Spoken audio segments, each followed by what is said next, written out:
আজি আমি এই ভিডিওটো ডিসকাস কৰিম বাস্তুশাস্ত্ৰ অনুসৰি আপোনাৰ পাকঘৰৰ সঠিক দিশ কোন দিশত হোৱা প্ৰয়োজন আপোনাৰ পাকঘৰটো কোন দিশত আপোনাৰ পানীৰ সিঙ্কটো থকা প্ৰয়োজন কোন দিশত গ্যাস ষ্টভ আপুনি ৰখোৱা প্ৰয়োজন কোনফালে মুখ কৰি আপুনি ভাত আদি বনোৱাৰ প্ৰয়োজন কাৰণ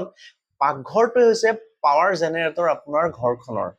য'ত আপুনি বনোৱা খাদ্য আপুনি খাই আপোনাৰ কৰ্ম জীৱন আপুনি আৰম্ভ কৰে সেইকাৰণে সফলতা বিফলতা এই সকলোবোৰ নিৰ্ভৰ কৰে আপোনাৰ পাকঘৰখনৰ ওপৰত পাকঘৰ যদি ভাল স্থানত নাথাকে তাত বনোৱা যিখিনি খাদ্য সেইখিনি খোৱাৰ পাছত আপোনাৰ গালৈ পজিটিভ এনাৰ্জি যদি উৎপন্ন নহয় তেতিয়াহ'লে আপুনি কৰা কামবোৰ সঠিক আৰু সফল নহব পাৰে সেইকাৰণে বহুত প্ৰয়োজন আপোনাৰ পাকঘৰটো বাস্তুশাস্ত্ৰ অনুসৰি স্থাপন কৰা হৈছে নে নাই প্ৰথমতে জানো হওক পাকঘৰৰ বাবে সঠিক দিশ কোনটো বাস্তুশাস্ত্ৰত দক্ষিণ আৰু পূব দিশক পাকঘৰৰ কাৰণে সঠিক দিশ বুলি কোৱা যায় এই দিশটোক মানে অগ্নিকোণ বুলি কোৱা হয় সেইকাৰণে দক্ষিণ আৰু পূব এই দিশতেই আপোনাৰ পাকঘৰটো থকাৰ প্ৰয়োজন কাৰণ দক্ষিণ পূব দিশৰ সৈতে অগ্নিতত্ত্বৰ সম্পৰ্ক আছে বুলি বাস্তুশাস্ত্ৰত বিশ্বাস কৰা হয় যদি দক্ষিণ আৰু পূব দিশত পাকঘৰ কৰা সম্ভৱ নহয় তেন্তে অল্টাৰনেট উত্তৰ আৰু পশ্চিম দিশক বিকল্প হিচাপে আপুনি বিবেচনা কৰিব পাৰে এটো হৈছে অল্টাৰনেট দুই নম্বৰতে জানো হওক গ্যাস ষ্টভ যেটো আপোনাৰ ঘৰখনত আছে হেতু কোন দিশত থব গ্যাস ষ্টভে হওক বা চৌকাই হওক যি বুলি নকক আপোনাৰ কোন দিশত থকাৰ প্ৰয়োজন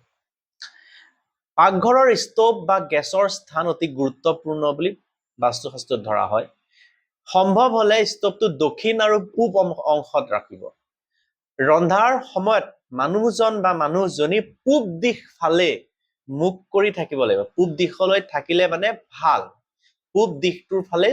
মুখ থাকিলে ভাল তিনি নম্বৰতে পানী আৰু গ্যাস ষ্টভ একেলগে নাৰাখিব বাস্তুৰ মতে অগ্নি আৰু জল তত্ত্বৰ মাজত ভাৰসাম্য ৰখাটো প্ৰয়োজন সেয়ে গ্যাস ষ্টভ আৰু সিঙ্ক একেবাৰে কাষে কাষে নৰখাই ভাল সম্ভৱ হলে দুইটাৰে মাজত মানে ব্যৱধান ৰাখিব লাগে মানে বহুতখিনি ডিসটেন্স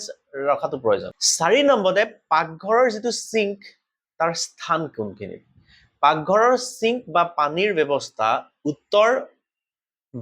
উত্তৰ পূব অংশত ৰখাটো বাস্তু অনুসৰি ভাল বুলি কোৱা হয় হয় আপুনি উত্তৰ দিশত ৰাখক নহলে উত্তৰ আৰু পূব অংশত আপুনি ৰাখক ইয়াৰ ফলত পাকঘৰৰ অগ্নি আৰু জল তত্ত্বৰ মাজত ভাৰসাম্যতা ৰক্ষা হৈ থাকিব য'ত যেটো ৰাখিব লাগে তাতে আপুনি মানে ৰখাইছে বুলি ধৰা হ'ব 5 নম্বৰতে জানক ফ্ৰিজ ক'ত ৰাখিব ফ্ৰিজৰ বাবে দক্ষিণ পশ্চিম বা পশ্চিম আৰু দক্ষিণ দিশ বিবেচনা কৰা হয় দক্ষিণ পশ্চিম কোণত নহলে পশ্চিম বা দক্ষিণ দিশত বিবেচনা কৰা হয় কিন্তু পাকঘৰৰ গেছৰ একেবাৰে কাষত ফ্ৰিজ নৰখায় ব্যৱহাৰিকভাৱে দুইটাৰ মাজতে কিছু দূৰত্ব মানে থকা প্ৰয়োজন 6 নম্বৰতে জানো হওক পাকঘৰৰ বাবে ৰং আপুনি যেটা নিৰ্বাচন কৰিব ৰং কি ৰং লগাম তেতিয়ালে কি ৰং লগাব জানো পাকঘৰত হালধীয়া কমলা বা ক্ৰীম কালাৰ বা পাতল ৰঙা ধৰণৰ মানে ৰং আপুনি ব্যৱহাৰ কৰিব পাৰে অৱশ্যে ৰং নিৰ্বাচনৰ ক্ষেত্ৰত পাকঘৰৰ আকাৰ পোহৰ আৰু সম্পূৰ্ণ ঘৰৰ যেটো ডিজাইন হেতু ওপৰত মিল ৰখাটো গুৰুত্বপূৰ্ণ 7 নম্বৰতে জানো হওক কিখিনি এৰাই আপুনি চলিব পাকঘৰ নিৰ্মাণ বা ডিজাইন কৰাৰ সময়ত ঘৰৰ একেবাৰে কেন্দ্ৰত নকৰিব প্ৰথম দ্বিতীয়তে গ্যাস আৰু সিঙ্ক একেবাৰে কাষে কাষে নাৰাখিব তৃতীয়তে পাকঘৰ সদায় আন্ধাৰ আৰু বায়ু চলাচল নথকা কৰি নাৰাখিব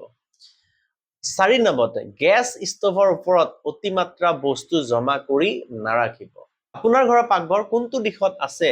আপুনি জনাবৰ কাৰণে পাহৰি নাযাব